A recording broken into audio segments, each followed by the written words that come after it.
Governor, thank you so much for making time. I know you are incredibly busy. I just want to start with what I think is probably the most concerning to people at home, and that is still the high number of people who are unaccounted for. What update can you give us on where that number stands?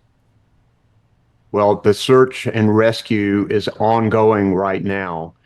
People have called in to 211 to report people that they cannot communicate with.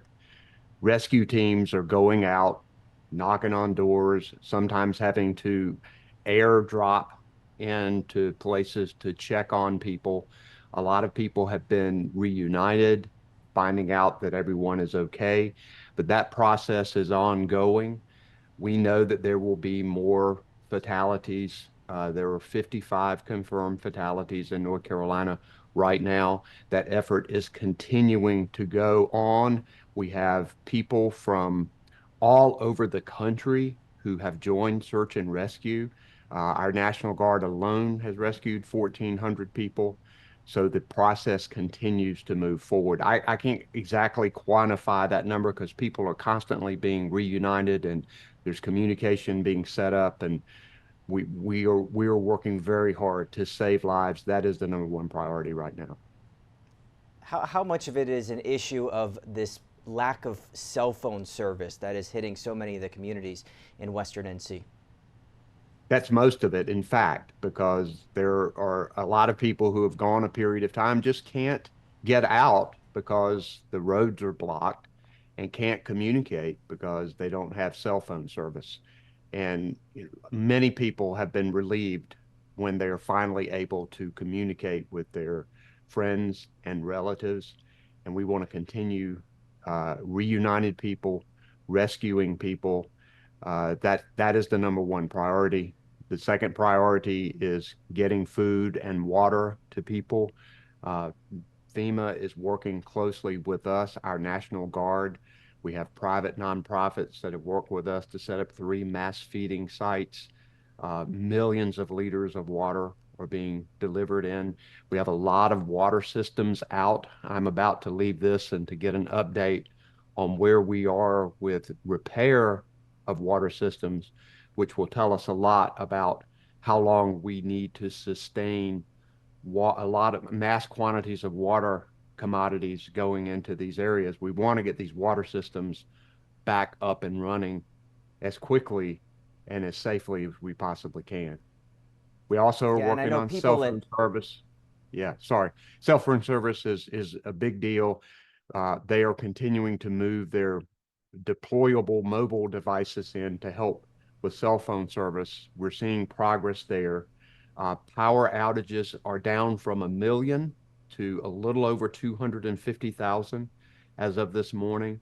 So progress is being made there. We know we have all of our acute hospitals back on the main power grid and off generators. So some progress is being made. A lot of work is still to go on. Well, part of that progress, Governor, people in Asheville got some good news yesterday when I-40 reopened in that part of the area. I know when you get closer to the North Carolina-Tennessee border, that road becomes a little bit more problematic. What's the update in terms of some of the major thoroughfares in Western NC?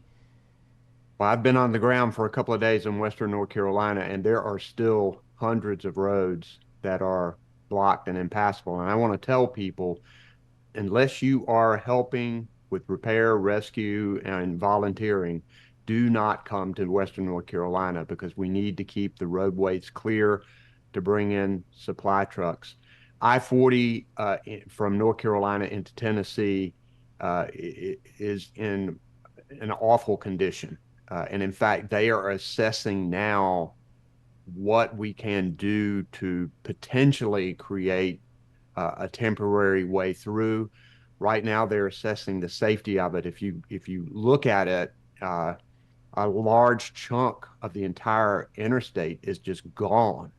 It is extraordinary devastation to one of our main arteries. So obviously, there's a lot of work that needs to be done there. We're very happy that I-40 back and forth, west and east, is now open on the east side of Asheville coming into Western North Carolina.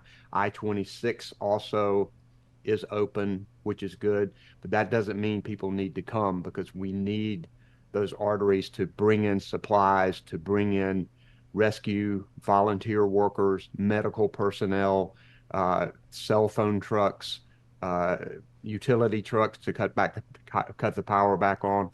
All of that is happening right now. This is a massive response to an unprecedented storm. I'll tell you, if you ever lack faith in humanity, you need to just spend a day in a disaster area and talk with people who are so courageous and determined and who are giving of themselves to help their neighbors, even when they are suffering damage themselves. It is an amazing story. The people of Western North Carolina right now, it gives me faith and hope that we can bring this thing back. But until then, we're going to work 24/7 until they're back on their feet.